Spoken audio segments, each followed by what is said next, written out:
Estás escuchando Radio Intereconomía Valencia. Para hablar de industria lo hacemos con un buen amigo, alguien que sabe mucho de este tema, que es el decano del Colegio de Ingenieros Industriales de la Comunidad Valenciana, don Salvador Puig Rengolas. ¿Qué tal? Buenos días, Salva. Muy buenos días, José Luis. ¿Cómo estamos? Un saludo a todos. Pues mira, aquí estamos, seguimos desescalando, ¿eh? Ya la próxima semana a ver si volvemos al estudio, Bueno, que ya tenemos ganas. Eso, como dice un comercial que me viene por aquí, dice, estamos desconfitando. Desconfitando, pues también. Desescalando, desconfitando.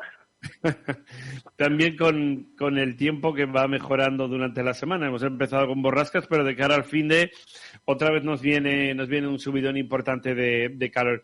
Oye, en el tema industrial hay muchísimos frentes abiertos. Tú te lo conoces perfectamente. Preocupa, la reactivación de determinados sectores, de ese clúster, por ejemplo, del textil en Ontinyent, que eso tiene buena pinta, aunque parece que es una de las grandes noticias positivas de esta crisis, pero la automoción está ahora mismo en jaque. ¿Cuál es un poco el resumen que tú haces después de que el conseller Climent, también como bien conoces, anunciara ya hace algún tiempo que está trabajando en un plan de reactivación del sector industrial en nuestra tierra?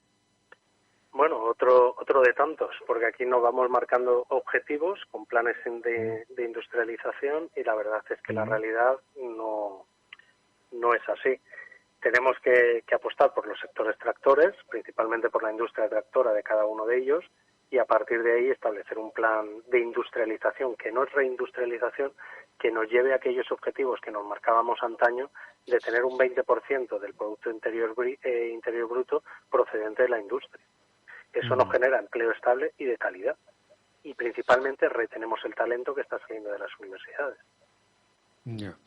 Y ese es uno de los grandes, claros retos, Salva, porque es difícil todavía, por distintas circunstancias, al margen de que hayamos tenido ahora el azote de la pandemia, tú sabes que la conexión entre universidades e industria, es decir, entre universidades y el sector empresarial, se sigue enquistando. A mí esto es algo que en el siglo XXI me sorprende, de manera negativa, obviamente. Bueno, depende de dónde, porque por ejemplo en la Universidad Politécnica, yo que pertenezco al Consejo Social de la Universidad Politécnica, sí que veo una interacción muy buena entre lo que es el sector docente o académico y el sector empresarial. Sí que están trabajando bastante bien esa línea y principalmente están dando salidas u oportunidades a los alumnos en lo que es el tejido empresarial de nuestra comunidad. Con lo cual, las universidades, algunas de ellas están trabajando muy bien en estas líneas o estos campos de actuación. También la Universidad Jaime I, que conozco también de primera mano, pues está interactuando bastante bien con el tejido empresarial, o la Miguel Hernández de Elche. O sea que no todos son malas noticias, sino que hay universidades que están trabajando muy bien esa interacción. Claro. Respecto al tema de la industria, yendo por partes, Salva, en el tema, por ejemplo, de la automoción, yo vengo repitiendo en los últimos meses que creo que el sector del automóvil en general anda un poco perdido, porque entre que hay planes de peatonalización, reestructuraciones de movilidad, no solo lógicamente en Valencia, sino también en el contexto de europeos y más lejos, pues claro, el automóvil no sabe muy bien a qué edad es, y sobre todo la gran encrucijada y duda, que sabes que es el gran caballo de batalla, es que los fabricantes dan la impresión de que no saben qué hacer. Es decir, no saben si tienen que fabricar vehículos con motorizaciones tradicionales de gasolina o diésel, o tienen que decantarse por híbridos y eléctricos. Dicho de esta forma, yo entiendo, y tú eres el experto en la materia, que, hombre, si ellos tuvieran claro, si las marcas tuvieran claro lo que tienen que fabricar, a lo mejor no tendrían los apuros por los que están pasando ahora, ¿no? ¿O está supeditado a más factores? Vamos a ver, aquí el problema lo tenemos en dos vías principalmente. Una es los mensajes que desde la propia Administración, desde el Gobierno de España, se están lanzando, demonizando ciertos tipos de motorización, que eso nos lleva a que los usuarios que desconocen lo que es el sector pues se muestren reticentes a la hora de adquirir un determinado vehículo. Y una segunda línea es los propios fabricantes, que se están enfrentando no a un problema o a una crisis del motor de combustión, sino a un cambio de movilidad. En primer lugar, lo que es a nivel de gobierno, lo que tendríamos que tener claros es un plan de actuación a corto, medio y largo plazo. No podemos frenar lo que son las ventas de vehículos de un determinado motor de combustión, principalmente porque estamos lanzando un mensaje a largo plazo de hacia dónde queremos ir. Pero date cuenta que ese ese largo plazo, estamos hablando de 30 años, y en 30 años habremos cambiado de coche hasta en 3 ocasiones.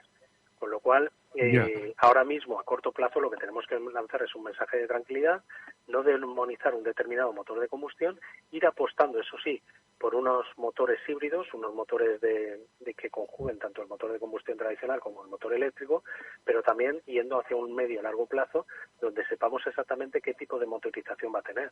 Porque hablamos mucho del motor eléctrico, pero no hablamos del elemento combustible. No sabemos si va a ser una batería de nitrógeno, o va a ser el hidrógeno, va a ser batería de hidrógeno, o va a ser el hidrógeno como elemento combustible lo que vamos a utilizar. Eso es lo que tenemos que saber a largo plazo. A nivel de fabricantes, lo que estamos es en una reconversión del sector. Una reconversión del sector que también estamos mirando a corto plazo, porque estamos pensando en la motorización, pero no estamos pensando en los vehículos como servicio, asociado a servicio. Es decir, tenemos que saber qué tipo de movilidad vamos a tener, no solo a nivel urbano, sino a nivel interurbano y a nivel de media-larga distancia, para saber qué tipo de motorizaciones vamos a utilizar y qué tipo de vehículos, cómo nos vamos a desplazar los usuarios. Y ahí tenemos las nuevas tecnologías con la 5G, por ejemplo. Por ejemplo, yendo por partes, Salva, vamos a ver. En primer lugar, ¿no sería más sencillo fabricar vehículos directamente, al menos con motorización híbrida? Porque efectivamente el tema de los eléctricos tiene el problema, para empezar, el hándicap de los puntos de recarga. Y esto ahora mismo es un condicionante muy importante, salvo que haya, en este caso, baterías con una capacidad de poder retener y de mantener una suficiente autonomía para permitir un viaje largo. Es decir, esta sería una de las primeras dudas. ¿Por qué no nos decantamos directamente por los híbridos? ¿Y por qué hay que seguir con el gasolina y diésel si realmente las autoridades, al menos en Europa, quieren apostar ya decididamente por un tipo de motorizaciones menos contaminantes? Sí, pero ¿por qué demonizar los motores de combustión cuando ahora mismo son muy eficientes y poco contaminantes? Tú date cuenta que también estamos hablando de la contaminación rueda o motor rueda, ¿vale? Que es la contaminación que produce o emite un determinado vehículo, pero no tenemos el nivel de contaminación o desconocemos el nivel de contaminación desde que se empieza a fabricar ese vehículo hasta que es el final de su vida útil y pasa a desguace. Si tuviésemos ese parámetro, nos daríamos cuenta que el nivel de contaminación que emite un determinado tipo de vehículo de motor de combustión frente a un motor eléctrico, un motor híbrido, nos daríamos cuenta que la diferencia de contaminación desde lo que la propia fabricación del vehículo hasta el final de su vida útil tampoco se van tanto, porque las baterías que se están utilizando también llevan elementos contaminantes. Y además estamos utilizando un determinado tipo de baterías donde la materia prima, que es la de ion litio, pues tampoco es muy abundante en el mundo. Entonces, y encima está principalmente en manos de unos determinados países. Con lo cual, no demonicemos lo que son los motores de combustión frente a otro tipo de vehículos, cuando estos están demostrando que tampoco son tan contaminantes, en diferencia. Si tenemos en cuenta la fabricación desde su inicio hasta su final, en vez de considerar solo el motor rueda. No, si no lo digo por mí, evidentemente sabes que lo digo por nuestras autoridades políticas, que en algunos casos no les gusta mucho ese tipo concretamente, de motorizaciones. Otra cuestión, vamos a ver, el tema de la reconversión de la industria, como decía antes, que espero que podamos otro día coincidir con Cándid Penalba también. Sabes que el clúster del textil ha sido una de las noticias positivas en esta crisis que poco a poco parece que vamos dejando atrás. Bueno, la sanitaria, porque lamentablemente la económica no ha hecho más que empezar. Pero a partir de aquí, Salvador, ¿qué tenemos que hacer de cara al futuro con nuestra industria? Tú lo has dicho muy bien al inicio del programa.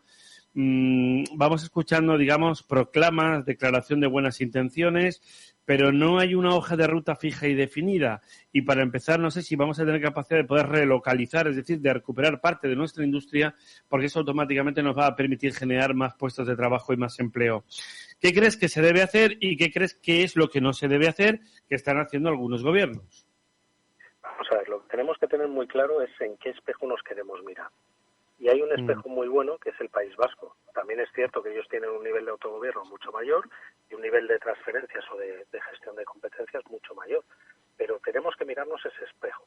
¿Por qué? Porque las políticas activas en materia industrial que han emprendido lo que es el gobierno vasco han permitido que esa región, esa comunidad, tenga o llegue a un nivel del 23% del Producto Interior Bruto procedente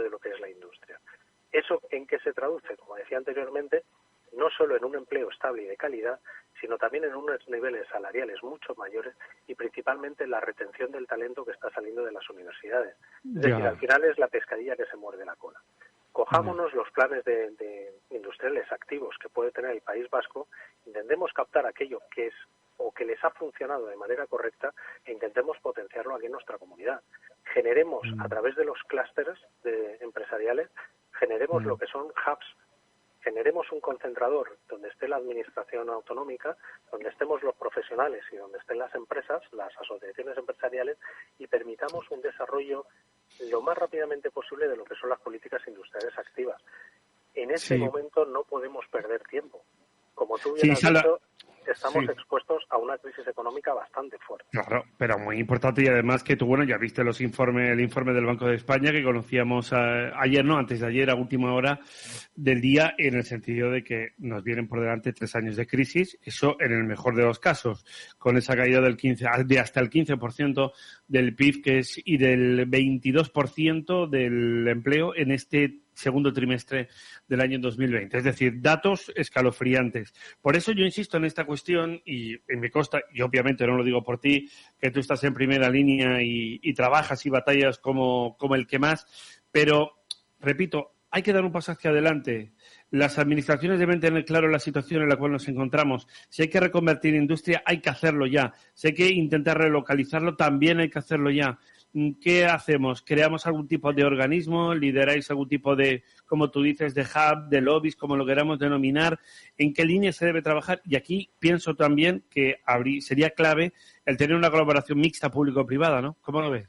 Vamos a ver, fundamental. Nosotros, como decía Napoleón antaño, si queremos retardar el problema, que generamos una comisión. Si quiero solucionar problemas, mando un general. Necesitamos un general que abandere todo lo que es esta transición, principalmente porque hay clústeres, hay empresas, hay asociaciones empresariales que están trabajando muy bien, están volviendo a traer lo que es la capacidad industrial y a producir en nuestra comunidad. Esa es sobre quienes debemos pasarnos, debemos centrarnos y debemos apostar por ello, no solo en el sector de la automoción, en el sector del plástico, en el sector del textil. Ateval ha hecho una labor excepcional durante esta época de pandemia, de crisis pandémica, ha traído de nuevo lo que es la producción textil a lo que es nuestra comunidad.